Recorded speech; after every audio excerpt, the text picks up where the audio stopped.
The scene opens with a woman who can be seen packing and cowering in fear, desperate to get out of the mansion. She is almost by the door when she trips and is dragged back inside by an unknown entity. A group of French students reach the mansion that they have booked for a New Year's Eve party. The mansion is nothing like what they had expected. Jamal thinks that it's cool that they found this place at such a low price, whereas Steven, Nadine's boyfriend, seems pissed as there is no Wi-Fi. Charlotte, Sam's cousin, seems to be the only person that isn't friends with the group. She is shy, sweet, and doesn't speak often. They are all led inside, and as soon as they enter, they are in love with the mansion. While all the others are given nice and comfy rooms, Charlotte, who was a much later inclusion, is provided with a small room with no heater. This New Year party is hosted by Nadine and Fabrice, and they very much hope that all this goes well and is memorable for all of them. Drazik and Bruno are sharing a room. Bruno notices Drazik opening a strange bag, and when asked about it, Drazik reveals that he has brought weed from 3 different continents and a frog. Sam and Jess spend their evening with Sam ranting about her breakup with Steven, while Steven tells Jamal all about his heartbreak. Charlotte walks through the hallways, but can feel an evil presence following her. Everyone is in the dining hall when Jamal makes an entry and claims that he saw a monster. They all stop for a moment, thinking that he is serious, but it turns out that he was just acting, something that he considers his one true love. The party resumes and the fun begins. The drunken conversations continue as they ask each other the most unusual places where they shared intimate moments with one another. After the game's end, Fabrice proposes a toast, thanking Nadine for planning the trip, and also calls everyone there his family, as he never had one before. As they are busy sharing this wholesome moment, Charlotte leaves and begins looking at the paintings. She can just feel that there is something else with them in this mansion. After the toast, the real party begins. They all dance as the music blares through the speakers and sing along to the songs. Nadine's dog leaves the mansion, but stops when he sees something near the forest. Everyone stops, as it's time for a countdown. And as the clock strikes 12, everyone shouts, "Happy New Year," except for Charlotte, who is sitting alone in the kitchen. Even among all these people, she isn't feeling well and just wants to go home. Drazik sees her and offers her some of the delicious cupcakes that he made.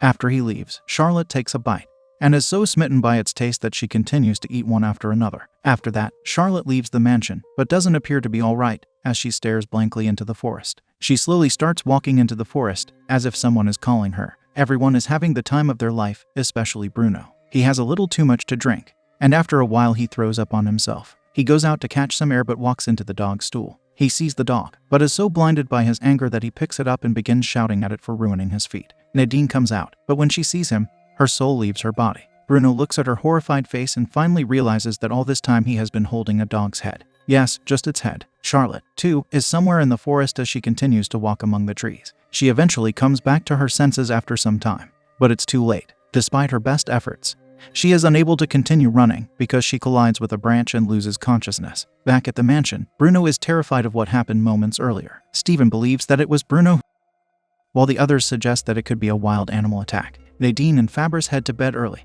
while everyone else stays with Bruno. Sam finally realizes that Charlotte is missing and goes to look for her. Charlotte wakes up after some time and comes face to face with a boar. Strangely, the animal talks and she can understand him. He warns her to leave, as this mansion is not ordinary, but a devil's home. After warning her, he leaves, while Charlotte looks at him in disbelief. At the mansion, Sam panics when she doesn't find Charlotte in her room either. They all divide into groups and start looking for her, except for Nadine, who is still resting in her room. Drazik and Jamal cover the outer area, where Jamal acts all tough and threatens whoever did all this, but then gets scared by a moth. They both talk about Jamal's aspiration to be an actor in Hollywood movies, but then get startled by a noise coming from somewhere inside the barn. Jess and Bruno walk through a hallway when they come across a door that Bruno thinks is impossible to open, but Jess unlocks it without any effort. The barn is eerie and looks more like a prison. It has cages and a bucket filled with red fluid that looks like blood. Suddenly, Drazik screams, scaring even Jamal, but it turns out that he only did so because he is missing his.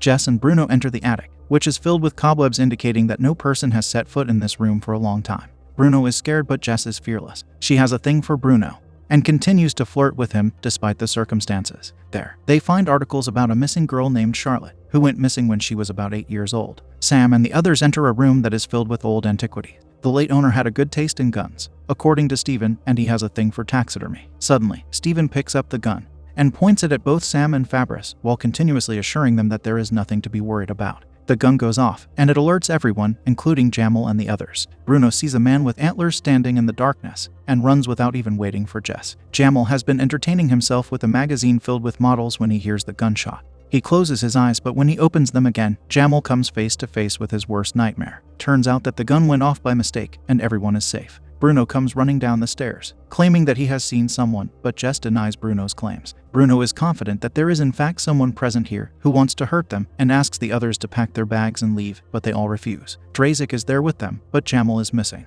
When they do eventually find him, they wish that they hadn't. Jamal has passed away, with his body.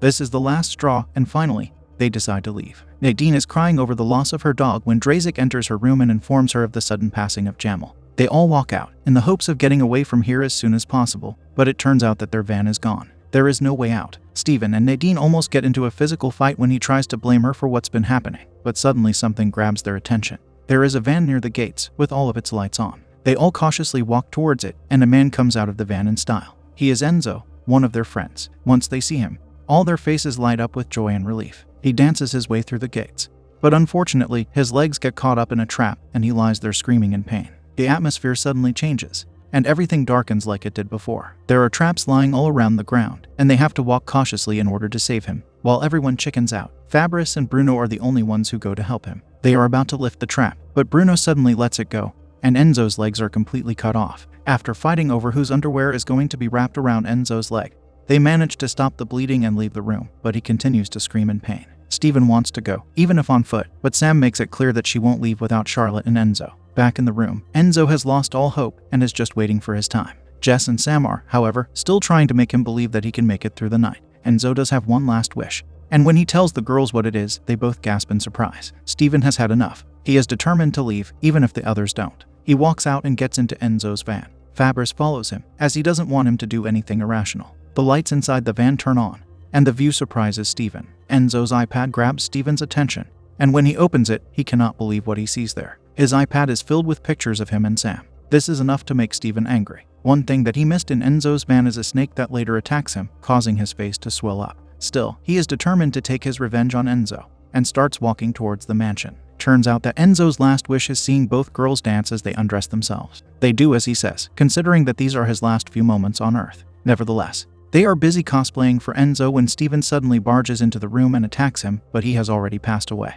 However, Steven is still blinded by anger and attacks whoever comes his way, but Bruno manages to take him down with one punch. Unfortunately, due to his outbursts, they all now think that Steven is the one who has been committing these atrocities. They put him in a cage and leave him there. Despite his repeated confessions of innocence, it has no impact on them. When they return to the mansion, they are all surprised to see Charlotte standing there. However, she looks horrid. Her hair is disheveled, with blood all over her face. Even her expression seems cold as she stares at them blankly. Sam approaches her slowly and asks if she recognizes her, but instead of answering her, Charlotte smiles and urinates on the floor. Seeing Charlotte's symptoms, Drazik concludes that it must be due to the cupcakes he gave her earlier. Hearing this, they all take a sigh of relief, as they now have some explanation for Charlotte's odd behavior. It's too much for Nadine to handle, so she goes to her room for some rest. On the other hand, Fabrice and Bruno go to the attic in an attempt to get some signal, as Bruno did earlier when they were there. Sam is giving Charlotte a bath, when she tells her that the wild boars in the forest told her that the real assailant is not Steven, but rather something else. Sam doesn't pay much attention to what she is saying, but there is someone keeping an eye on all of them. Even when Nadine is all alone in her room, there is someone standing right beside her. Jess is busy making food in the kitchen, when suddenly a man appears in the doorway and attacks her. It's the same man with antlers on his head. Jess puts up a good fight, but still, in the end, she is eliminated by this strange man. Sam sees this and runs for her life, screaming at top of her lungs. Charlotte hears her screams and comes out to see what is happening, but instead is shoved aside by the terrified Sam and comes face to face with the man. She runs, and seeing that there is no other way, jumps out of the window. In the attic, Bruno and Fabrice are looking for some signal, when Sam finds them and hurriedly tells them all that she has seen. Nadine is alone in her room, and they have to save her. But before they can do so, they all grab the equipment in the attic as weapons. They make their way to Nadine's room, but there is no sign of her except a bloody handprint on the table. They hear some noise from the wardrobe and cautiously open it, only to find Drazik there, who earlier found a secret passage from the washroom to Nadine's room. The search for Nadine begins, as Drazik and Sam enter a secret room which appears to be the Antler Man's room. There, they see an old picture of a family, but the kids somewhat appear to be familiar. Fabrice and Bruno come face to face with the murderer. Instead of fleeing, Bruno suggests that they should attack him, as he is alone. Sadly, despite having a good idea, he accidentally knocks Fabrice out due to poor brain function. After fending off the Antler Man's attack, Bruno struggles to remove the mask from his face, and is shocked to see Nadine instead of Steven. Someone attacks Bruno from behind, and it turns out that Fabrice is her accomplice. It has been them all along. Fortunately, Charlotte witnesses all this without alerting them. Drazik and Sam find a heart carved in wood. They soon figure out that it's actually Nadine and Fabrice. and as soon as they do, Nadine enters the room. However, before she can see them, they manage to hide in a good spot, but Drazik gives it away as he suddenly remembers the name of the man who eliminated his wife, and screams it aloud. They capture them both and bind them completely. They begin to tell them their life story. Fabris reveals that he and Nadine are actually brother and sister, but they make the perfect couple. His intention is not to hurt them, but as he considers them his family, he only wishes to keep them close to him. Their family abandoned them, but that's when Baron, the mansion's owner, took them in. He used to do taxidermy, and seeing him, Fabris learned it too, but instead of doing it on the animals, he started stuffing humans. He has made a collection of his victims, and he plans to do the same with his friends, even Charlotte, before he can hurt them. Suddenly the door behind them breaks into pieces as Stephen and Charlotte make their way inside the room. Stephen, seeing Sam in such a condition, cannot hold his anger and attacks both Fabris and Nadine. As they are both busy with Stephen, Charlotte unties Drazik. But before she can get to Sam, Nadine attacks Sam and fatally injures her. When Stephen realizes what Nadine has done, he takes her down and despite her begging him to let her go. Sam apologizes to Stephen for sleeping with all the other men, including Drazik, which he doesn't even remember, and then passes away. Fabris tries to attack them, but Drazik still has his ultimate weapon, his frog.